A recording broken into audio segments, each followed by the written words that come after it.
இன்றைய வசனம் தியானத்தின் தலைப்பு, நான் நடந்த வழியிலே என்னோடே கூட இருந்த தேவனுக்கு. ஆதியாகமம் 35ஆம் அதிகாரம் 3ஆம் வசனம். நாம் எழுந்து பெத்தேலுக்கு போவோம் வாருங்கள். எனக்கு ஆபத்து நேரிட்ட நாளில் என் விண்ணப்பத்துக்கு உத்தரவு அருளிச் செய்து, நான் நடந்த வழியிலே என்னோடே கூட இருந்த தேவனுக்கு அங்கே ஒரு பலிபீடத்தை உண்டாக்குவேன் என்று யாக்கோபு கூறினார். நம்முடைய வாழ்க்கை பாதையிலே ஒவ்வொரு நாளும் நம்மை பாதுகாத்து இந்த மாதத்தை முடிக்க உதவி செய்த தேவனுக்கு ஸ்தோத்திரம் செலுத்துவோம். நான் எதிர்பார்த்த அற்புதம் எனக்கு நடக்கவில்லையே என்று நினைத்தாலும், நாம் சுகத்தோடு இருந்து நம்முடைய கடமைகளையெல்லாம் செய்ய பலன் தந்த தேவனுக்கு நன்றி சொல்லுவோம். ஒவ்வொரு நாளும் நமக்கு நேரிட்ட ஆபத்துகளிலே நம்மை பாதுகாத்த ஆண்டவரை தொழுது கொள்ளுவோம். பலிபீடம் என்பது ஆண்டவரை தொழுது கொள்வதை குறிக்கும் அல்லது நன்றி சொல்லுகின்றதை குறிக்கும். நாம் நடந்த வழியிலே நம்மோடே கூட இருந்து போக்கிலும் வரத்திலும் நம்மை பாதுகாத்து தீங்கு நம்மை துக்கப்படுத்தாதபடி காத்த ஆண்டவருக்கு நம்மளுடைய நன்றியை தெரிவிப்போம். முதலாவது யாக்கோபு தேவனுடைய சத்தத்தை கேட்ட இடத்திற்கு பெத்தேல் என்று பெயரிட்டார். யாக்கோபு ஏசாவுக்கு பயந்து வீட்டை விட்டு புறப்பட்டு போகும் வழியிலே சூரியன் அஸ்தமித்தபடியினால் அங்கே நித்திரை செய்வதற்காக அவ்விடத்தில் உள்ள கற்களில் ஒன்றை எடுத்து தன் தலையின் கீழ் தலையணையாக வைத்து இரவிலே படுத்து கொண்டார். அங்கே கர்த்தருடைய வார்த்தை அவருக்கு உண்டாகி, நான் உன்னோடே இருந்து நீ போகிற இடத்திலெல்லாம் உன்னை காத்து இந்த தேசத்துக்கு உன்னை திரும்பி வர பண்ணுவேன். நான் உனக்கு சொன்னதை செய்யும் அளவும் உன்னை கைவிடுவதில்லை என்று ஆண்டவர் கூறினார். ஆண்டவருடைய வார்த்தை அங்கே வந்தபடியினால் மெய்யாகவே கர்த்தர் இந்த ஸ்தலத்திலே இருக்கிறார், இது வானத்தின் வாசல் என்று கூறி பெத்தேல் என்று யாக்கோபு அந்த இடத்திற்கு பெயரிட்டார். முதலிலே யாக்கோபு தேவனை சந்தித்த இடம்தான் இந்த பெத்தேல்.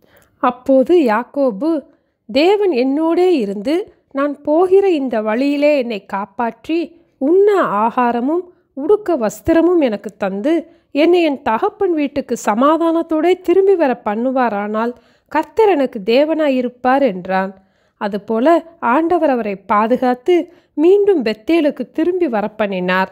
லாபான் வீட்டில் இருந்த போதும் ஆண்டவர் யாக்கோபை பாதுகாத்தார். லாபானுடைய வீட்டிலிருந்து யாக்கோபு புறப்பட்டு வந்தபோது லாபான் அவனை பின்தொடர்ந்து வந்தான். அன்று ராத்திரி தேவன் லாபானுக்கு சொப்பனத்திலே தோன்றி, நீ யாக்கோபோடே நன்மையே அன்றி தீமை ஒன்றும் பேசாதபடிக்கு எச்சரிக்கையாயிரு என்றார். அப்போது லாபான் யாக்கோபிடம், உங்களுக்கு பொல்லாப்பு செய்ய எனக்கு வல்லமை உண்டு, ஆகிலும் உங்கள் தகப்பனுடைய தேவன் நீ யாக்கோபோடே நன்மையே அன்றி தீமை ஒன்றும் பேசாதபடி எச்சரிக்கையாயிரு என்று நேற்று ராத்திரியிலே என்னோட சொன்னார் என்றார். இவ்விதமாய் யாக்கோபை லாபானுடைய கைக்கும் ஆண்டவர் தப்புவித்தார். பின்பு ஏசாவை சந்திக்கும் முன்பாக யாக்கோபு, என் தகப்பனாகிய ஆபிரகாமின் தேவனும் என் தகப்பனாகிய ஈசாக்கின் தேவனுமாய் இருக்கிறவரே, உன் தேசத்துக்கும் உன் இனத்தாரிடத்திற்கும் திரும்பிப்போ, உனக்கு நன்மை செய்வேன் என்று என்னுடனே சொல்லியிருக்கிற கர்த்தாவே, அடியேனுக்கு தேவரீர் காண்பித்த எல்லா தயவுக்கும் எல்லா சத்தியத்துக்கும் நான் எவ்வளவேனும் பாத்திரன் அல்ல. நான் கோலும் கையுமாய் இந்த யோர்தானை கடந்து போனேன். இப்பொழுது இவ்விரண்டு பரிவாரங்களையும் உடையவனானேன். என் சகோதரனாகிய ஏசாவின் கைக்கு என்னை தப்புவியும் என்று ஜெபித்தார். ஆண்டவர் ஏசாவின் கைக்கும் யாக்கோபை தப்புவித்தார். அப்போது யாக்கோபு ஏசாவிடம், நீர் என்மேல் பிரியமானீர், நான் உம்முடைய முகத்தை கண்டது தேவனுடைய முகத்தை கண்டது போல இருக்கிறது என்று கூறினார்.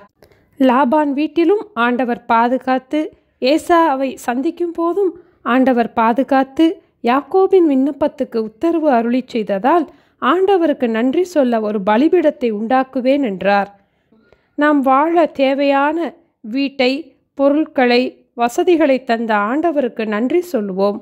ஆண்டவருக்கு நன்றி சொல்ல சொல்ல நம் வாழ்விலே தேவ கிருபையும் பெருகும். ஒரு டம்ளரில் பாதி தண்ணீர் இருந்தால் பாதி தண்ணீர் இருக்கிறது என்றும் சொல்லலாம், பாதி தண்ணீர் இல்லை என்றும் சொல்லலாம்.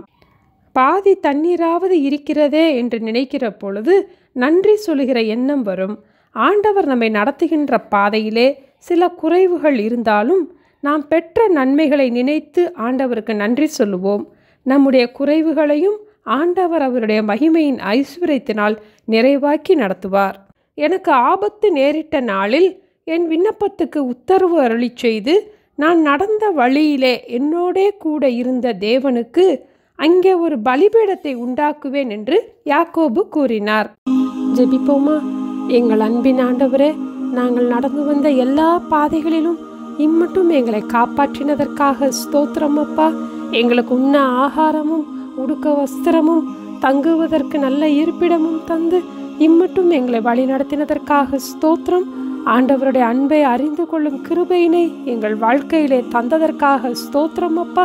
இந்த மாதத்திலும் கூட நாங்கள் சோர்ந்து போன போதெல்லாம் எங்களை ஆண்டவரே ஆற்றி தேற்றி எங்களை தைரியப்படுத்தி இம்மட்டும் எங்களை நிலைநிறுத்தினதற்காக ஸ்தோத்திரம் அப்பா. எந்த குறைவுகளாக இருந்தாலும் கூட அதை நினைத்து நாங்கள் வருந்தாதபடி நிறைவுகளுக்காக துதிக்க எங்களுக்கு கற்றுத்தாங்கப்பா. எல்லா குறைவுகளையும் உங்கள் கரத்திலே அர்ப்பணிக்கிறோம் அப்பா. உங்கள் மகிமையின் ஐஸ்வர்யத்தினால் எல்லா குறைவுகளையும் நிறைவாக்கி ஆண்டவரை உங்களை துதிக்கிற துதியினால் எங்களை நிரப்ப உங்கள் கரத்தில் எங்களை அர்ப்பணிக்கிறோம். ஆனந்த களிப்புள்ள உதடுகளால் ஆண்டவரை துதிக்க எங்களுக்கு உதவி செய்ய வேண்டுமாய் இயேசுவின் நாமத்தில் ஜெபிக்கிறோம் பிதாவே. ஆமேன். Thank you. Have a blessed day.